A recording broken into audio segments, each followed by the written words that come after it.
So thank you very much. Let's begin. Om Namo Bhagavate Vasudevaya. Om Namo Bhagavate Vasudevaya. Om Namo Bhagavate Vasudevaya. Narayanam Namaskritya Naram Chaiva Narottamam Devim Saraswati Vyasam Tato Jayam Udirayet. नष्टप्रायेषु अभद्रेषु नित्यं भागवत सेवया भगवतीरुत्तमश्लोके भक्तिर्भवति नैष्टिकी कृष्णाय वासुदेवाय देवकीनन्दनाय च नन्दगोपकुमाराय गोविन्दाय नमो नमः. So we are reading from Srimad Bhagavatam, 10th canto, titled as the Summum Bonum, chapter 25.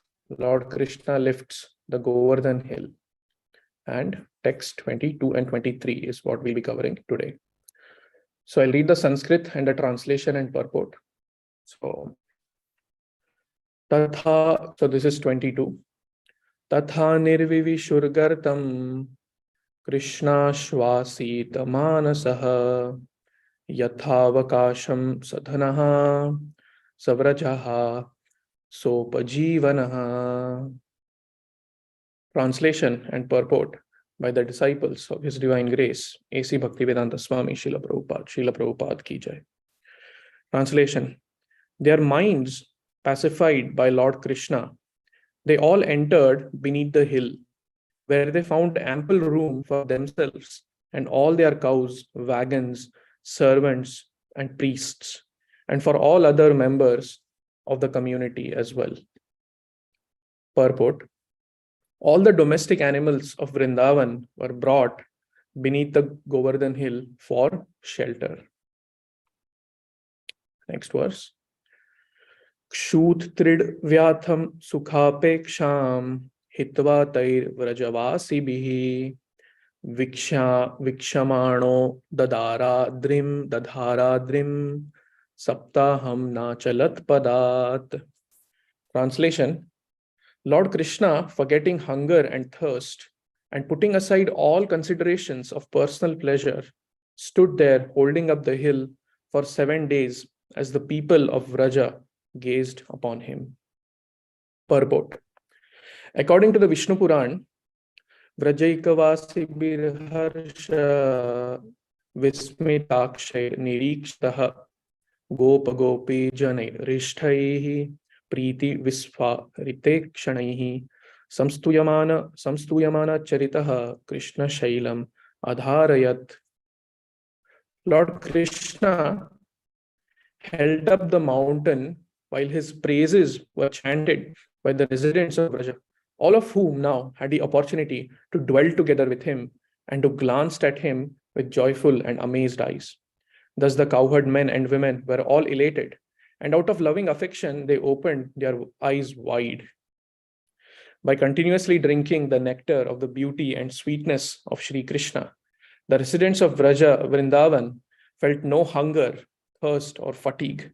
And Lord Krishna, by seeing their beautiful forms, also forgot about eating, drinking, and sleeping. Srila Vishwanath Chakravarti Thakur points out that 7 days of continuous rain from the Samvartaka clouds failed to flood the district of Mathura because the Supreme Lord, simply by his potency, immediately dried up the water as it fell to the ground. Thus, Krishna's lifting of Govardhan hill is full of fascinating details and has, for thousands of years, remained one of his most famous pastimes. Om Ajnana Timirandhasya Jnananjana Shalakaya Chakshurunmilitam Yena Tasmai Shri Gurave Namaha. Shri Chaitanya Manobhishtam Sthapitam Yena Bhutale Swayam Rupa Kadamahyam Dadati Swapadantikam Vandeham Shri Guroho Shri Yuta Padakamalam Shri Gurun Vaishnavamscha Shri Rupam Sagrajatam Sahagana Raghunathanvitam Tam Sajivam Sadvaitam Savadutam Parijana Sahitam Krishna Chaitanya Devam Shri Radha Krishna Padan Sahagana Lalita Shri Vishakhan Vitamscha Nama Om Vishnupadaya Krishna Presthaya Bhutale Srimate Bhaktivedanta Swaminiti Namine Namaste Saraswate Deve Gauravani Pracharine Nirvishesha Shunyavadi Paschatya Deshatarine Namo Mahavadanyaya Krishna Prema Pradayate Krishnaya Krishna Chaitanya Namine Gauratvishe Namaha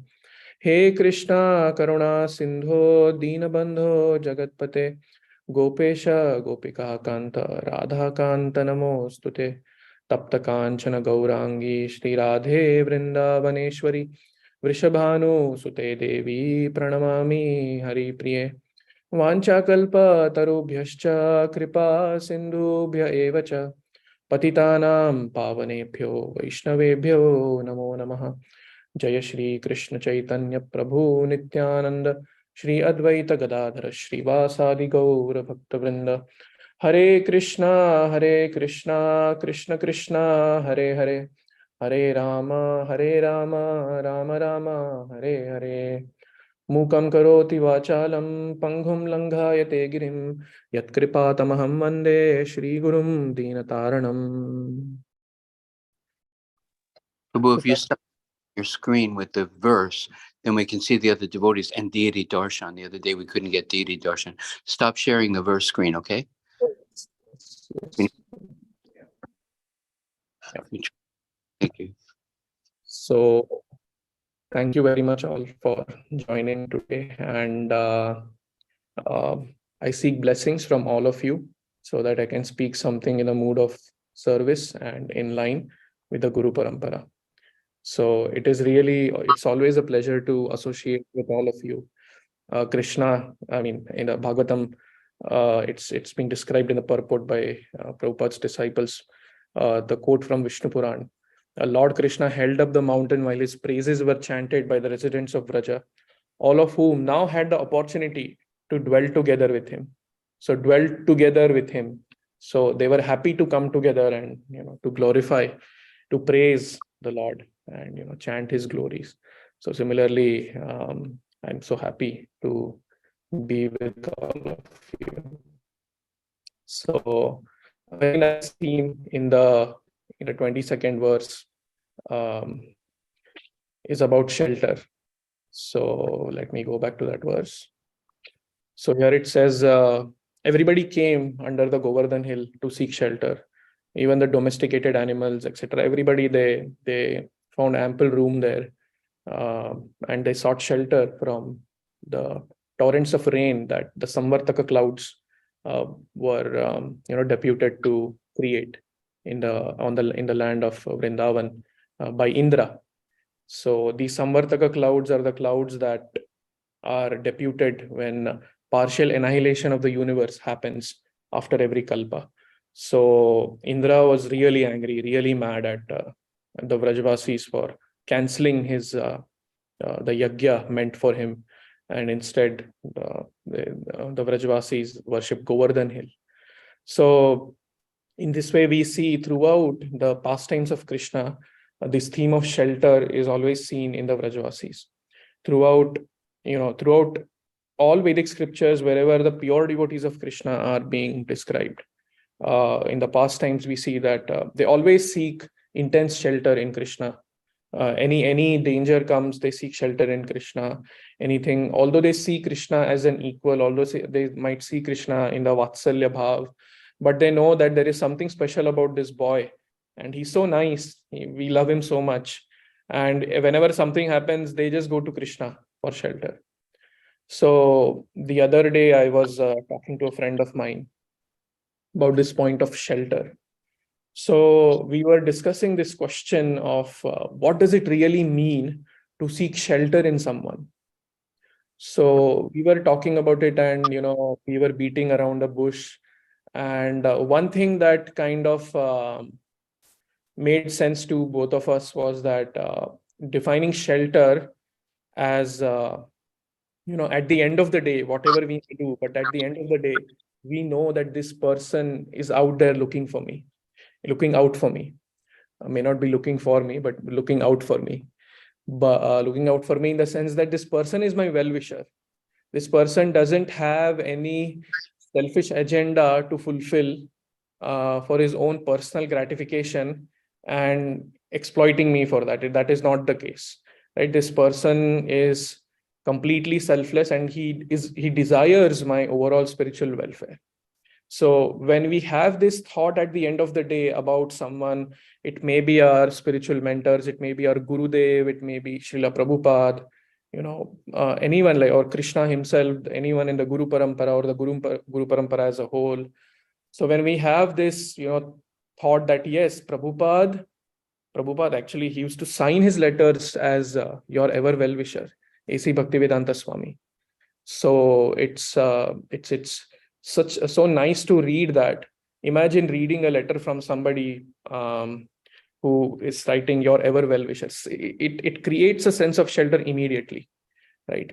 So this thought that this person is my ever well-wisher, he's always there looking out for me, is something that creates a lot of sense of shelter. And we both agreed that yes, that is a very good definition of shelter. Because in our life, we might have functional relationships with someone, we have relationships with our colleagues, right? But that really, even relationships with friends or family, but in some cases it happens that that relationship becomes okay, you do this for me, I do this for you. There is there is conditionality involved there. But when it comes to a relationship with Krishna, it comes to a relationship with our Guru Parampara, or Gurudev, Srila Prabhupada. They are completely given into compassion, which is coming from Krishna. They are taking that compassion and spreading it to others in a very selfless way, often taking life-threatening risks, to do that. So Krishna himself says in the Gita that he's Suhridam Sarvadehina. He's the ever well-wishing friend of all living entities. So when we have this mood that yes, Krishna is there looking out for me, my Gurudev is there looking out for me, praying for me, my mentors, my fellow devotees, they are there looking out for me. That is like a very sheltering feeling that comes. But yeah, I'm happy to discuss more definitions of shelter and how you all see, how you all feel that shelter in Krishna consciousness. So that is one nice theme that I thought can be extracted from this verse 22 of the Srimad Bhagavatam, 10th canto, 25th chapter. So moving on to the next verse, here it says how Krishna and the Brajvasis, they forgot all kind of thirst and hunger, and they put all considerations of personal pleasure aside, and they stood there gazing at Krishna, right? I was hearing this description of the spiritual world once from one devotee, and he was saying, when Krishna sees a devotee happy in the spiritual world, first of all, the devotee feels happy serving Krishna, and then Krishna sees that devotee happy. That makes Krishna happy. Then seeing Krishna happy, the devotee becomes happy. Seeing the devotee happy, Krishna becomes even happier. So this goes on eternally. This goes on in an unlimited way. It doesn't fit into the intellect so well, but that is what the spiritual world is: unlimited ecstasy, eternally happening, right? So that is what we are seeing here in this pastime of Govardhan Leela. And one interesting fact here is that the term Vrajavasi, it says Vrajavasibhi in this verse. So this term Vrajavasi actually, interestingly, this is the only place where this compound word Vrajavasi appears in the entire Srimad Bhagavatam. Actually, I searched the entire Veda base. I didn't find this word Vrajavasi coming together. I might be wrong in my analysis, but yeah, I mean, we talk about Vrajavasi so much, and this is the place where the word comes in the Srimad Bhagavatam. That is one interesting fact that I found. And then, so Krishna is holding the Govardhan hill on his, pinky finger. And as always, Krishna is fulfilling multiple purposes through what he is doing. He's protecting the Vrajavasis. He's exchanging affection, love and affection with the Vrajavasis, gazing at them. They are gazing at him. He's breaking the pride of Indra. right? Because he is, he is out to kill all of them and wipe out Vrindavan out of his pride. So Krishna is expert in doing that. In one act, he fulfills multiple things. So we can take each character, each person, in this whole pastime, and we can, go analyze them deeply in terms of what their context was and how they came into this pastime. But today I want to focus on a little bit of history of Govardhan Hill. So Govardhan is described by gopis as Haridasa Varya.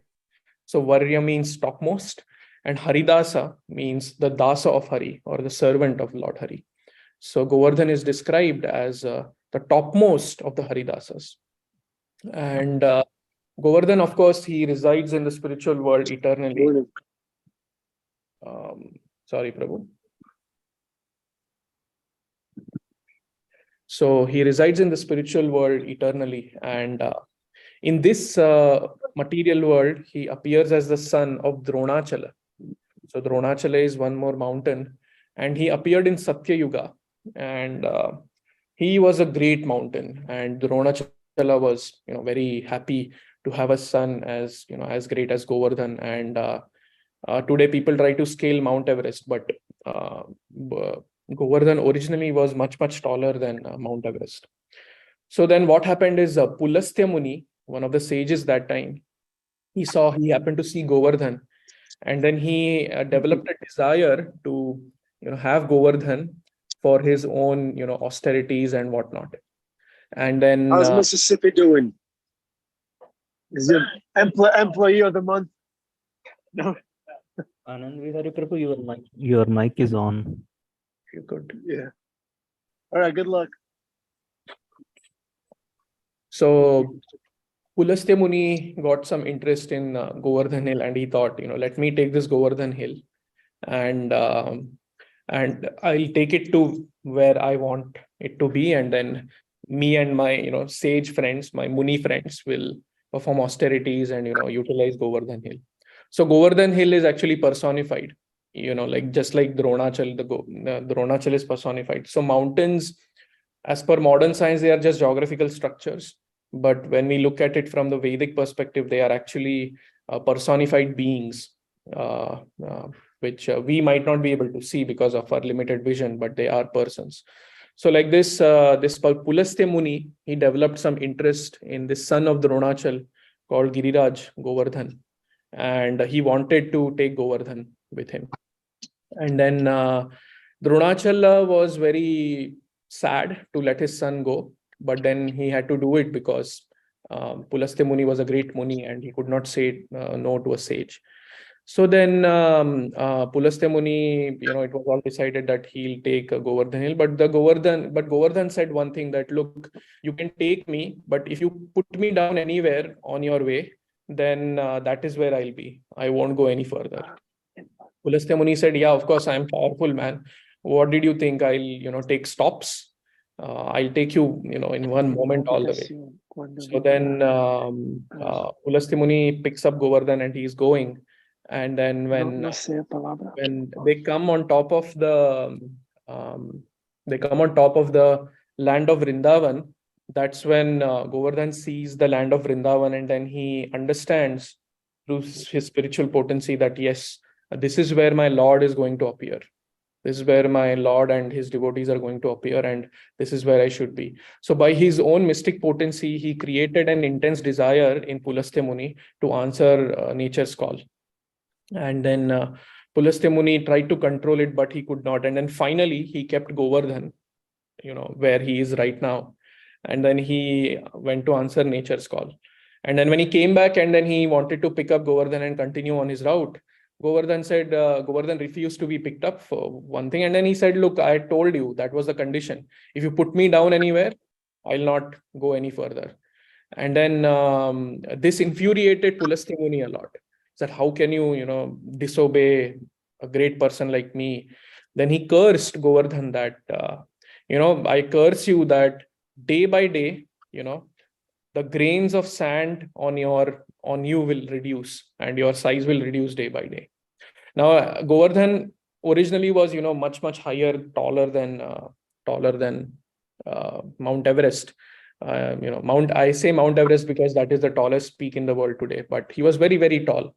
And then this curse was actually a blessing in disguise, because Govardhan thought that I am so tall, and then Krishna might not be able, Krishna and the Vrajavasis, it will be too troublesome for them to, scale such a big mountain and enjoy.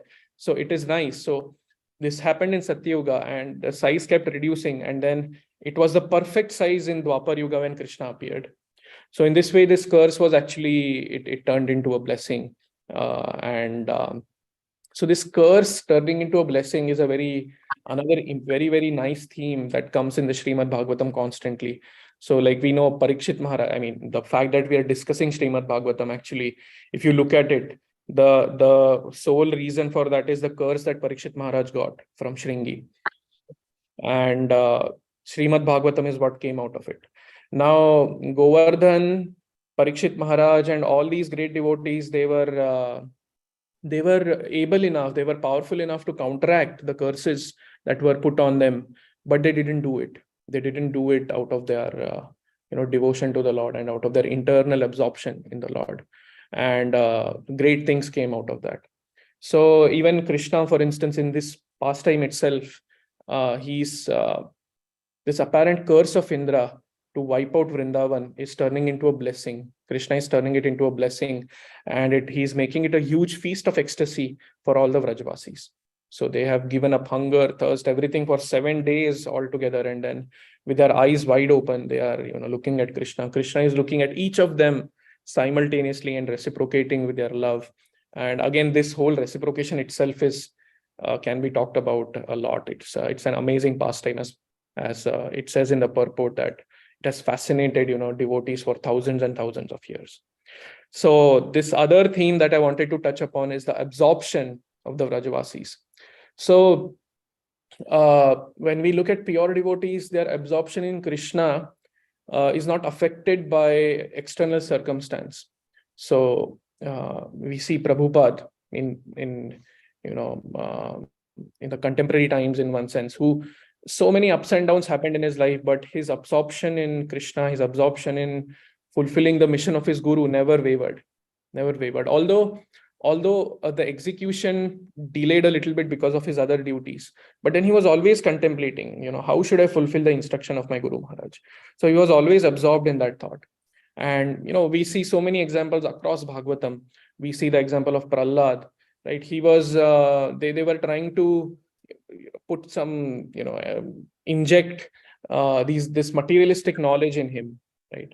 I mean, today the universities and everything, there is no spiritual element in the education system today, right? And we see that the youth, I myself, having been part of that, I don't know if I should call myself youth anymore, but when I was a youth, I'd say that the whole education system was targeted towards materialistic development. There was no spiritual element involved, and these impressionable minds of the youth are actually they actually get wavered, and taking up to spiritual life becomes a difficult task, right? And so we have Prahlad Maharaj here, who is in the school of demons, and they are trying to teach him the demoniac concepts, and he's absorbed. It didn't matter to him that he's in fact refuting his teacher, saying that I cannot see anyone, I can't see one person as friend and another person as enemy. This is all a bodily concept, right? So, and then Hiranyakashipu had his people try to kill him in many various ways, but even that did not waver him. He was just praying, he was just absorbed in the Lord. And another very drastic circumstance in which a devotee was absorbed in the Lord is the pastime of Bhishma Dev in Mahabharata, where when he's in that Virya Ras, he's in that rasa of chivalry with the Lord, where he's fighting, he wants to fight with the Lord. So he's absorbed in the thought of seeing Krishna in that form of him lifting the weapon. And that was the perfection of his life. When he sees Krishna lifting the weapon, that's it. It's like all his desires were fulfilled. And what is the context in which this is going on? A war. It's like the greatest war that ever happened. right? And if you read that section in the Bhagavatam, it's like as if a love story. He's like he put down his weapons and he's looking at Krishna with love, that form of Krishna. So in this way, we see that the absorption of the pure devotees doesn't waver with external circumstances, right? And even in our own spiritual life, if we see when our japa is very nice, when our japa is very much with absorption, with attention, Krishna gives us some glimpses of ecstasy. Krishna gives us some glimpses of bliss that we hold on to, and that actually makes us I wouldn't say immune, but it makes us able enough to tolerate the ups and downs that happen in our life and see them as the mercy of Krishna and look at them in a more responsive way rather than a reactive way, in a more spiritually responsive way than in a materially reactive way. So that is, the theme of absorption, which is very important. I remember one very senior devotee of Prabhupada was asked this question, can you describe Krishna, or maybe Prabhupada himself was asked this question, can you describe Krishna consciousness in one word? And they replied, absorption. Absorption is that one word in which you can define Krishna. Absorption in Krishna, of course, not absorption in the material things. So again, this is pure devotees. This is the Paramhamsa Mahabhagavats whose absorption is never affected by any external situations. But that is not the case with most of us, right? Why are we unable to absorb ourselves in Krishna consciousness, in the pastimes of Krishna, and in chanting like the Vrajavasis, right? For instance, I have this experience very often. Whenever I sit at the door of the Bhakti Center, when some class is going on or some festival darshan is there and kirtan is going on, I try to absorb myself in the darshan or in the kirtan or the class that is going on. But as soon as prasadam enters from the door, suddenly my head turns. Okay, my head turns, and then I try to, if there is a gap in the lid, I try to see what is there for prasadam. Like this, the absorption, at least my absorption, gets wavered easily, right?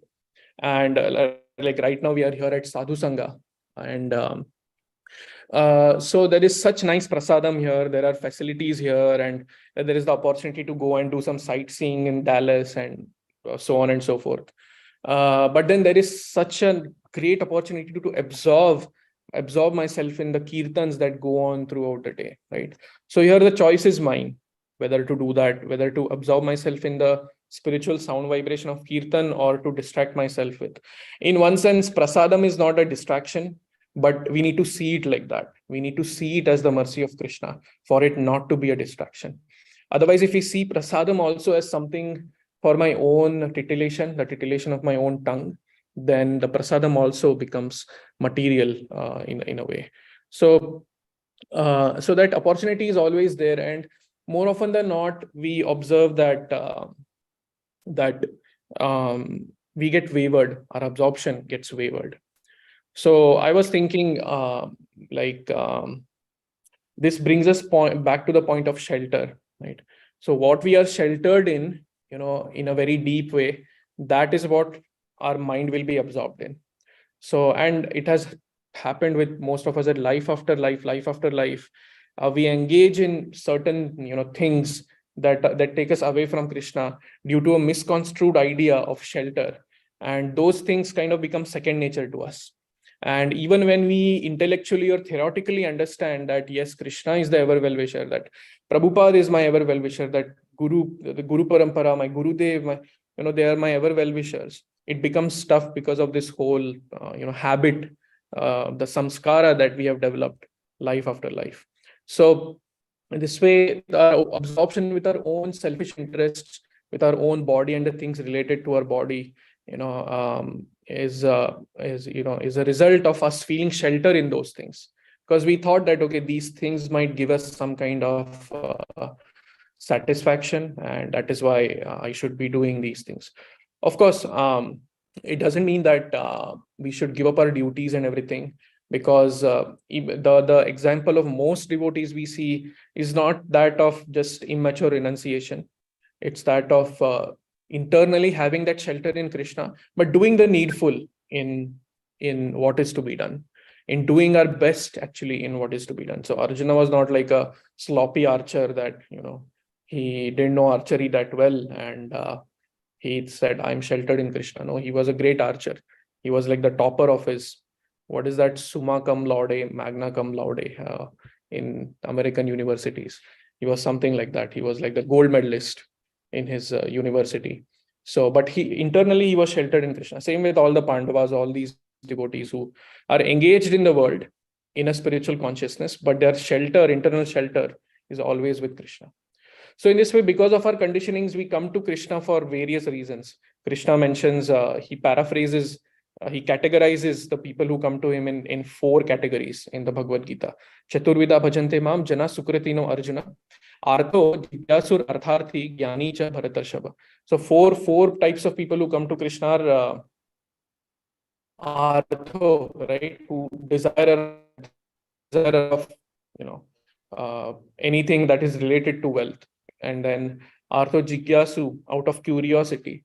Yeah, these Hare Krishnas, they dance nicely, right? Let me go and check out who they are. And then artharthi, desire of wealth. What else? We said jigyasu, the inquirer. And then there is distressed. I think artho is distressed. Artharthi is desire of wealth. So the distressed, when we are in distress, we turn to Krishna. And then finally, there is the jnani, the one who is seeking the absolute truth. And he has come to the point of Krishna. And then Krishna says in the next verse that the jnani is the best he likes, because Tesham jnani nitya yukta eka bhaktir vishishyate. So he's saying that the jnani is with eka bhaktir, with one-pointed devotion, he's coming to Krishna with a lot of previous background of. So what happens with artho jigyasu and artharthi, the desirer of wealth, the distressed and the curious, is that when with the desirer of wealth, if he gets wealth, then there is a chance that he may leave Krishna, because okay, now I got what I wanted. That's done. The chapter closed. So then even when the distress goes away, they might turn away from Krishna.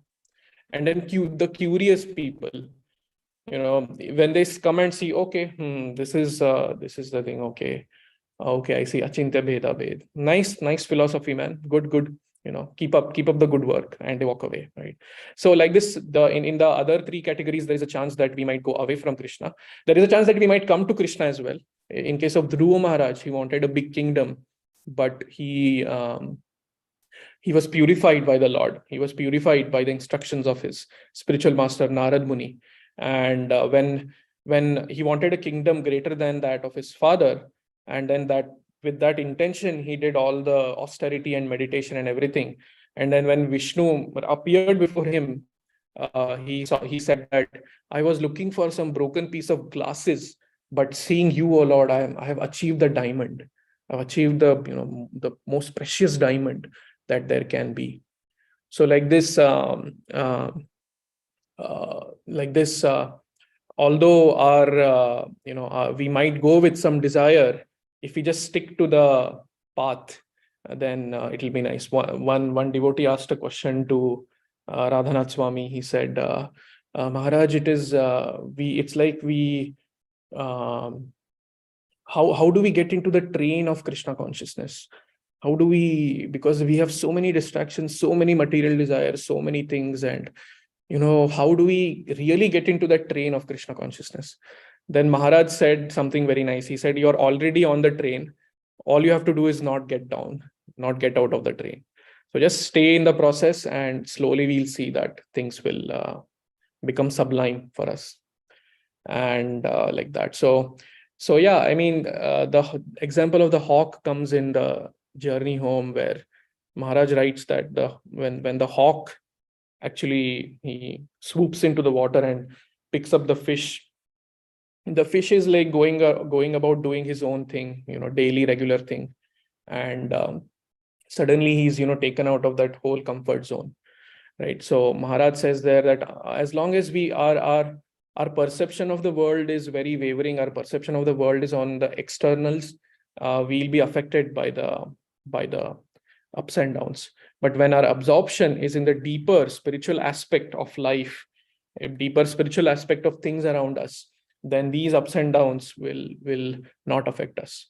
So the hawk of time the time will be there, time will have its influence on us, but it will not have the influence of the influence that is a debilitating one. So internally debilitating one. We know that the body is all withering away, but in our absorption in Krishna, we'll find shelter. So like that. And the last thing that I wanted just to quickly touch upon is we might have this conception that we have to first give up our material attachments, and that will lead to absorption in Krishna. But it is actually the other way around. So there is a verse in Bhagavatam, Vasudevi Bhagavati Yoga Prayojita Chanetya Ashu Vairagyam Dhyanam Chayada Hetukam. So rather than seeing it like that, and even Krishna says in Bhagavad Gita 7.1, Mayasakta Manapartha Yogam Yunjan Madashraya Asamshayam Samagrammam Yatha Jnasasi Tachshrinu. The translation is, now hear, O son of Pritha, how by practicing yoga in full consciousness of me, with mind attached to me, you can know me in full, free of doubt. So Krishna is saying, just attach your mind to me.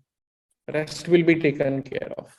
And in this Vasudeva Bhagavati verse, Krishna, it's being described that just by practicing the path of bhakti, we will develop detachment on one hand, and we will develop jnana or knowledge, spiritual knowledge on the other hand. So these two things will come automatically. So although we need to detach consciously from certain things that take us away from Krishna, but even that is not with a consciousness that I am doing this out of my own power. So we do that out of our sincerity, so as to show to Krishna that we really desire to come closer to him. And when Krishna sees that desire, sincere desire in us, he will bestow that grace upon us. And how does that grace manifest from us? That grace manifests in through absorption. When we are able to absorb in Krishna conscious activities nicely, when we are able to completely dive into the kirtan and completely experience that the taste of that holy name, or the description of Krishna's pastimes, that is when that is actually the grace of Krishna affecting us in a very sublime way. So this is one last thing that I wanted to touch upon. And so the higher taste in Krishna consciousness, this absorption in Krishna consciousness comes when we truly absorb spiritual activities. There is absorption in Krishna consciousness, and there is absorbing in Krishna consciousness. So unless we consciously absorb in Krishna consciousness, in Krishna conscious activities, absorb meaning it's like a sponge, right? You put water on the sponge, a good sponge will absorb all that water. And then what will come out of that water is, out of that sponge is that water itself. So similarly, when we develop that humility, that gratitude in our heart, then our heart becomes like the sponge. And then we can absorb Krishna conscious stimuli nicely. And that grace that comes will in turn manifest as absorption in Krishna conscious activities. So yeah, sorry if I overcomplicated that in the end. But yeah, thank you very much. This is all I had. If there are any points that you want to make, any feedback, please let me know. Any thoughts on shelter, the aspect of shelter that is often talked about on the path of bhakti. So Thank you, Jagannath, Gopal, Prabhu. We felt very sheltered when you were speaking. Okay, questions? Yeah, Adi? Hare Krishna. Fantastic class. Wonderful. And just repeating those words of shelter and absorption sums up your class. And Krishna is so wonderful. We're glorifying the Lord. He's so wonderful that just like there was room for everyone under Govardhan Hill, Prabhupada would use the term, we're building a house where everyone can live, and that there is access to devotional service for even the most fallen, the most ridiculously covered over, distracted, misdirected persons. And we see Lord Chaitanya's movement is like that, reaching out patita pavan to the most fallen and giving them, there's room for everyone. Some way we can observe practically everyone in devotional service. And then the other thing about absorption. And if we desire, Lord, I really want to give myself to you. Madam Gopal gave a wonderful class the other day where he said, if even once we say, Krishna, I'm yours. Please, I want to give myself to you. I may be making mistakes. I may be falling. And Prabhupada prays on the deck of the Jaladuta as he's arriving in Boston Harbor. I have no devotion. I have no qualification to speak to these people. But if you like, you can help me touch their hearts. And then he threw himself into the task. So Krishna consciousness is there. And like you said, Maharaj's story about the hawk, if that fish was deeper in the water, the hawk would not have been able to come and grab him. So we want to go deeply absorbed in devotional service. Probably sometimes he would say, work until you drop. Give everything. Anyone can purchase Krishna, but we must give everything we've got. And Krishna will work it out. When once we say, Krishna, I'm yours, he'll help to bring us from wherever we are to the perfectional stage. How wonderful is Krishna? All glory to Srila Prabhupada. Sorry to talk so long. Wonderful reflections, Prabhu. Thank you so much. Thank you.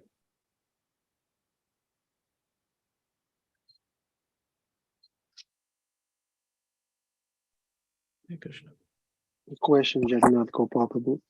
Krishna says in the Bhagavad Gita, as one surrenders unto me, I reward them accordingly. And then Jagannath Gopal said in class that Krishna does not put forward any conditions. Is that a contradiction? Or I'm just crazy. Krishna does not put forward any conditions. Yes, he does not put forward any conditions in the sense that he doesn't interfere with our free will. As you said, ye yathamam prapadyante, he will, both are true. He doesn't put any conditions on us. At the same time, he'll reciprocate the way. Actually, that ye yathamam prapadyante, Krishna saying that I reciprocate as per how the person approaches me is actually in a deeper sense reflecting the love of Krishna. So he's like the maintainer. Eko bahunamyo vidadhati kaman. So he's maintaining each and every living entity.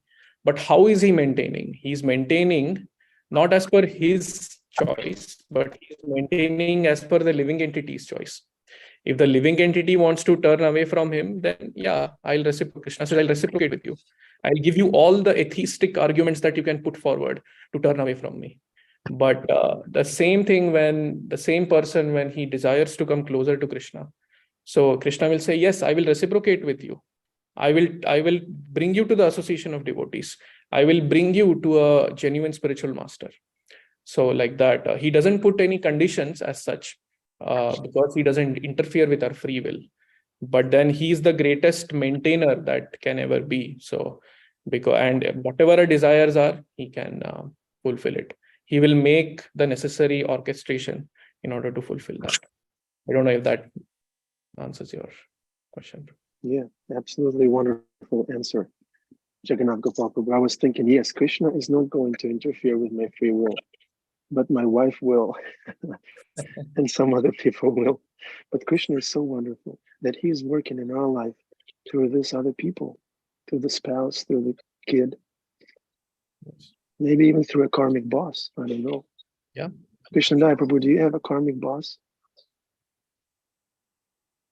Yeah. Is Yes. Krishna working in your life through him or her? Yeah, definitely. Krishna Daya Prabhu is very advanced. What about you, Jagannath Gopal Prabhu? Do you have to deal with people who are not aware that they are devotees yet?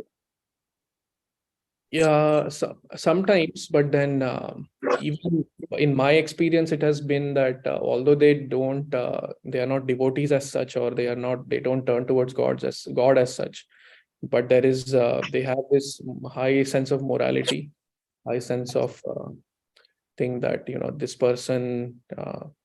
The overall, I mean, even in the material world, there is a lot of good things in one sense, the moral aspect of the ethical aspect of the material world. The sattva aspect of the material world, which is not necessarily connected to Krishna, but but is good in one sense. So my bosses, I did have one boss who was kind of exploitative, but then the way it worked with me is I was just humble and I tried to do as much as I could. And How did Krishna punish them for exploited in such a wonderful devotee? He doesn't have to be punished. He's just giving me my share of karma. He's just an agent. So, but yeah, as of now, it's I don't have any bosses who are exploitative. But yeah, it's a mercy of Krishna. Both the things are mercy of Krishna. I guess when we learn to see both these things, good bosses, bad bosses, and anything in between, or as mercy of Krishna, is when we can get most out of it spiritually. So Nice. This is nectar. Your last line is the nectar. Good bosses, bad bosses. We're not here for that. We're here to surrender to Krishna, and we're eager to see Krishna behind any kind of boss. Yeah. Everywhere. yes, Gopal Lal Prabhu, Prabhu nice. has wonderful reflections on that. You should check out his Facebook posts. Yeah, I do. Yeah. Yeah. I was about to mention him. He's the Acharya. Yes, definitely. Okay, we can take one more sincere, intelligent reflection or question, please. Such an introverted crowd today. Come on. I'm at work and I'm reflecting. Where are you?